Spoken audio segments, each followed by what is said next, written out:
Hey everybody, Josh Sigurdson of World Alternative Media here, and of course we're joined by author and economic analyst here at WAM, John Sneisen. And are you in debt? Well, maybe not personally. A lot of you are smart and you keep yourself out of debt, but without you willingly getting yourself into debt, you still are in a lot of debt because of, well, the coercive government, the coercive banking system, this massive cartel, and we have seen household debt go up beyond $1.8 trillion as of this year. Absolutely insane. And well, let's look at this article from the Financial Post. Out of Canada, Ottawa's annual spending breaches $300 billion for the first time, pushing up Canada's debt ratio.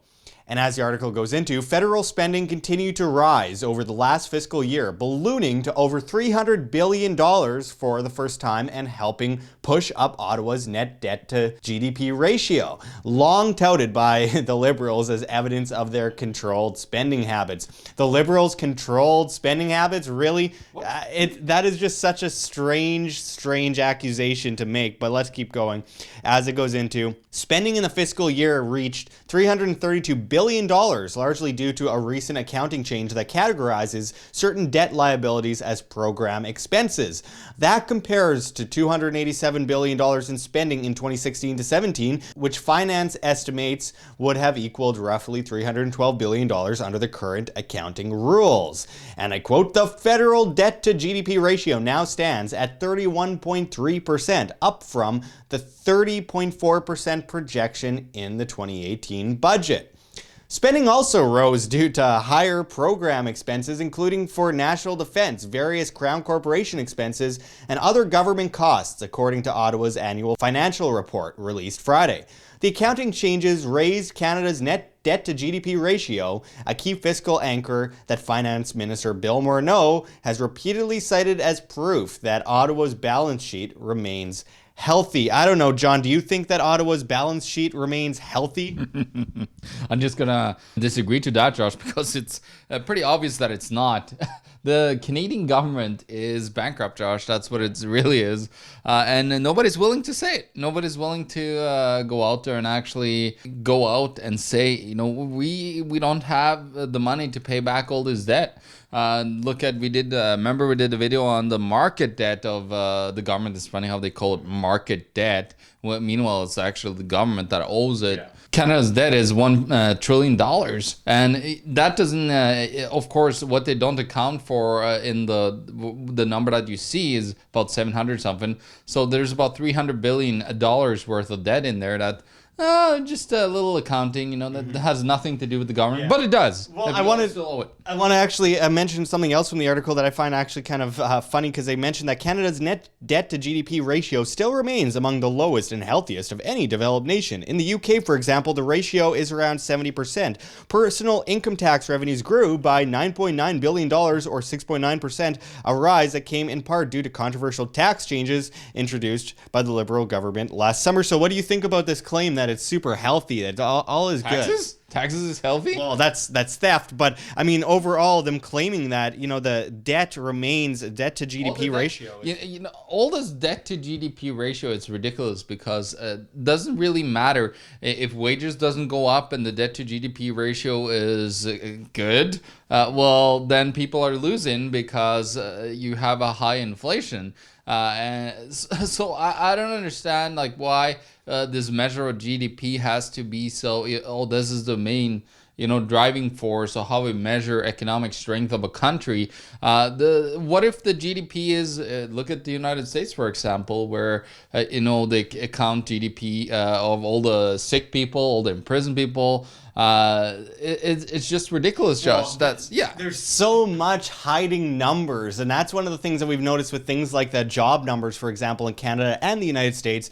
This idea that employment is going great, everything's great, but wait a second, let's look at the labor force participation rate, where they just exclude people from unemployment rates because of, well, I don't know, they've been looking for a certain amount of time, they stopped looking, and now they're no longer unemployed. Well, yeah, here, Josh, we have it right here. I actually pulled it up, and you could see that it's a downward trends in labor force participation rate, not an upwards trend, which is what both in the United States and everywhere it's showing that everything is fine. We're getting more and more people employed with our peak employment.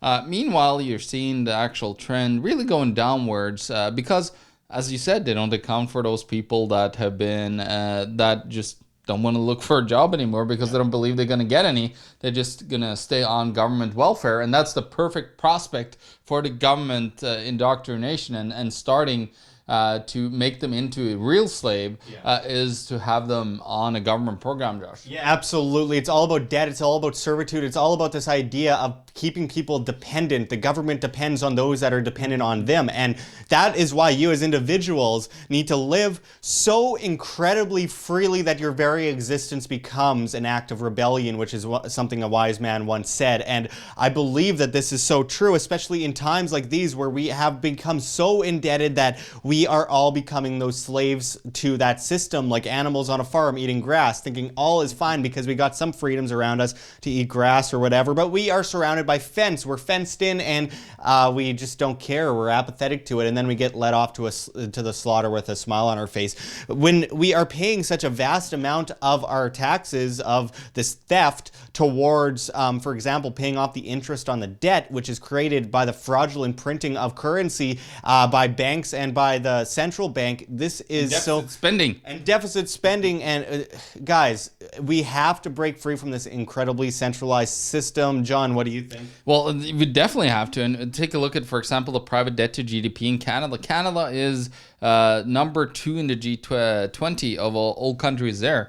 Canada is one of the most indebted countries in the world. You talked about the household debt at the start of the video, Josh, and of course the real estate debt. You look at the bubbles we have, especially in Vancouver and GTA, Greater Toronto area.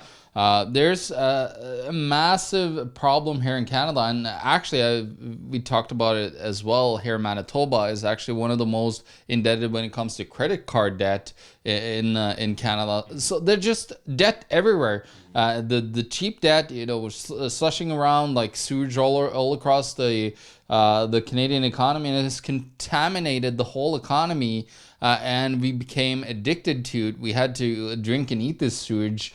And at one point, we found out that maybe that sewage wasn't so nutritious, and we're seeing the withdrawals coming. The images that this is bringing to my head is just horrible, John. You're really good at that. I mean, look at Ontario. Their debt is insane. Their debt is worse than California, which is saying a lot, and with these equalization payments as well. Oh yeah, not to mention those, Josh. For example, here in Manitoba, we have $5 billion coming in into our budget, and we're running a $500 million deficit. So really, we're running a $5.5 billion deficit because we're stealing from Alberta and other provinces that are actually making a profit and are productive. You could still be productive. We still have, good sectors that we could, nourish and make to grow. But no, we have become completely dependent on these transfer payments.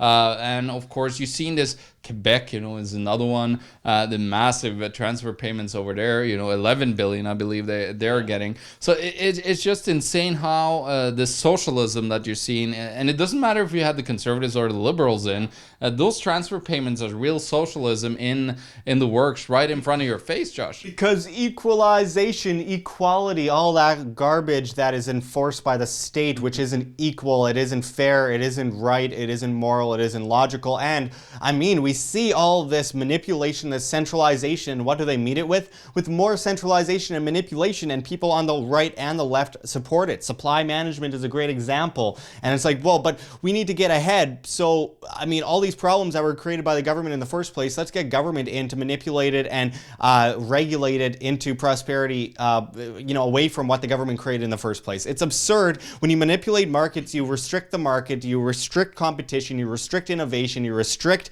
employment, employment. You restrict it all long term. People don't see it. They think, like people on the left, they're like, we need regulations to stop these big, massive corporate monopolies. Well, wait a second. The government monopolized that in the first place with the subsidies and then the favorship, where you have these regulations and taxes that the massive corporations can handle and the small businesses can't, pushing the small businesses out of the market, killing off competition. You don't have a bunch of options or things to pick from. Instead, you have a few massive corporations, and then they say, oh, look at this huge problem that we created in the first place.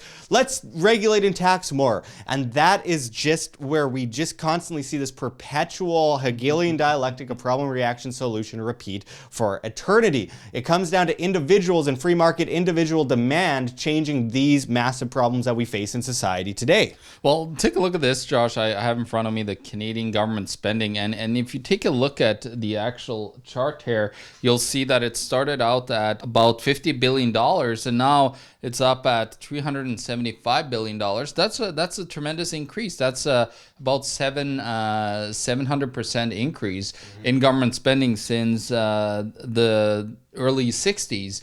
That's a huge jump, and of course it comes all with, because people that work for the government, they want their job security, they want to be safe, and you see this is the insanity where I come from, and I work with governments.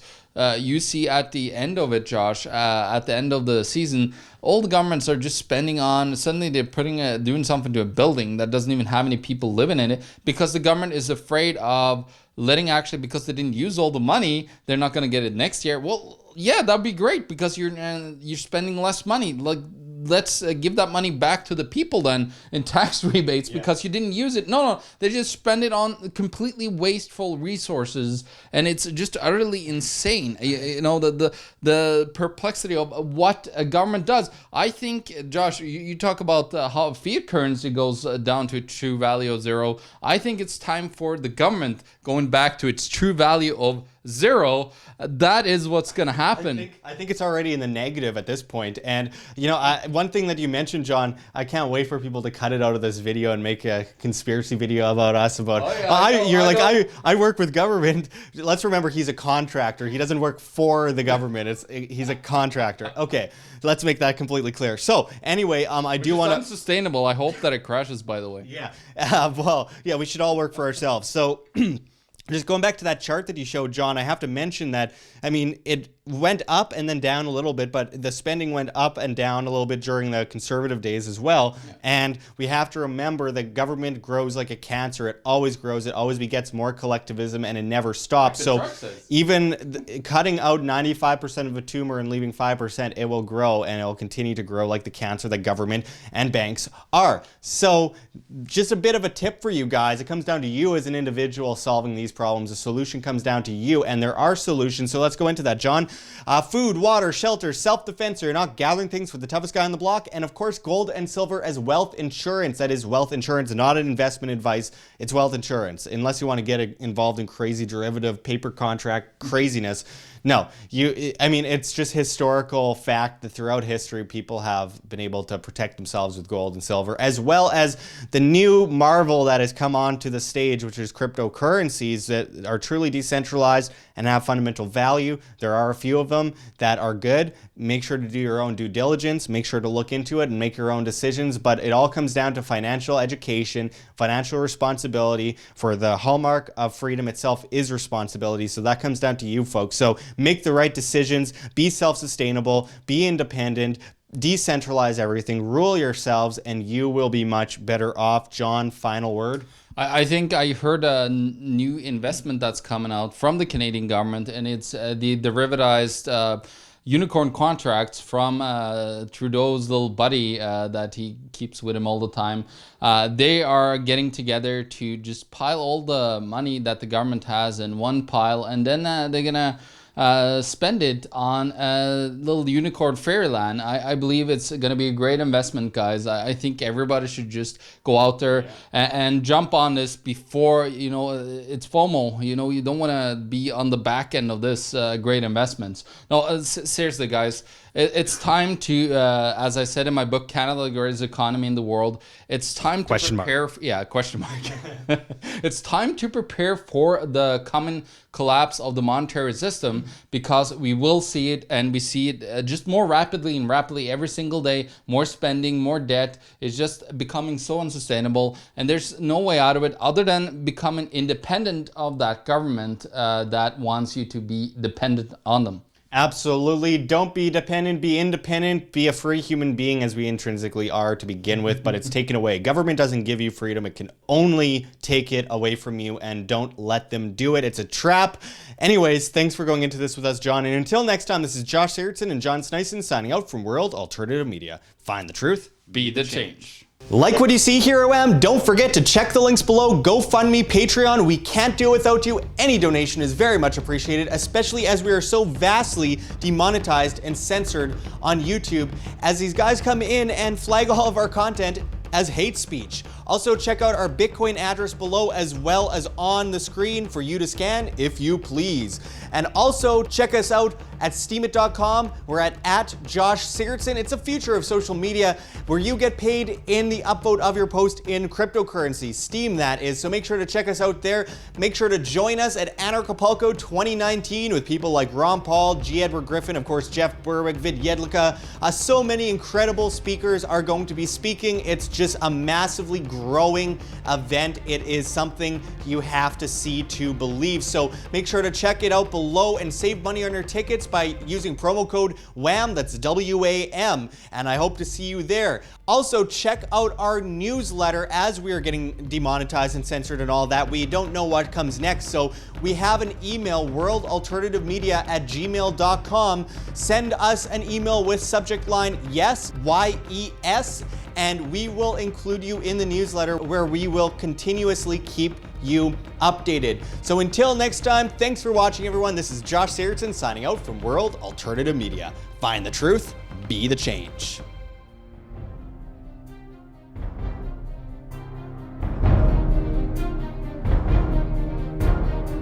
I'm sure you have already changed people's minds in your young age because you're involved, and I like that.